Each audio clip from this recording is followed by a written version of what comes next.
America মানেই স্বপ্নের দেশ। আমেরিকাতে গেলেই মানুষজন মনে করে যে আমি টাকার পাহাড় নিয়ে বসে আছি। বাংলাদেশে অনেকেই বলে, "ভাই আমাকে একটু আমেরিকা নিয়ে যান, আমি আমেরিকা যাবো।" বাট আসলে কি আপনি আমেরিকা বলেন, লন্ডন বলেন, যেখানেই বলেন, বিদেশ মানেই কিন্তু কষ্টের।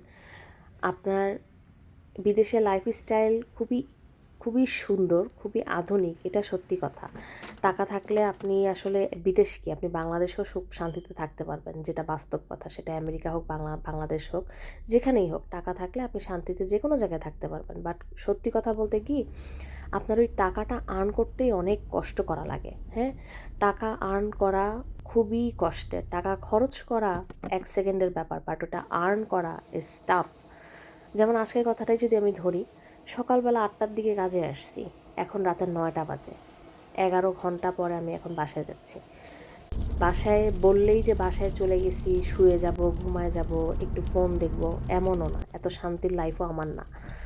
বাসায় গিয়ে নাহনকে উঠাইতে হবে, রান্নাবান্না থাকলে, না থাকলে রান্নাবান্না করতে হবে, পরের দিনে সকালের নাস্তা, নাহনের স্কুল, মেলা কাজ। এই করতে করতে আমার রাতে ২টা-৩টা বেজে যায়। আমি বেয়ারলি মনে হয় সারাদিনে ৩ থেকে ৪ ঘন্টা ঘুমাই।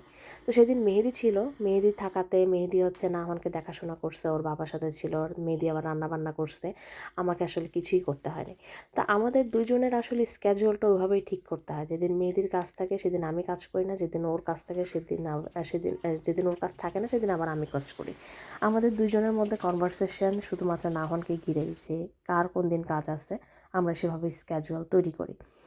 তো অনেক কথা বলে ফেললাম, বাট এটাই আসলে বাস্তবতা। এভাবেই সবাইকে স্ট্রাগল করতে হয়। বাট এত কিছুর মাঝেও আলহামদুলিল্লাহ অনেক ভালো আছি। আমাদের নিজেদের বাড়ি, আমরা নিজেদের গাড়ি চালাই, কাজে যাই। আমাদের যা কিছু লাগে আমরা সবই অ্যাফোর্ড করতে পারি আলহামদুলিল্লাহ। এই ছিল।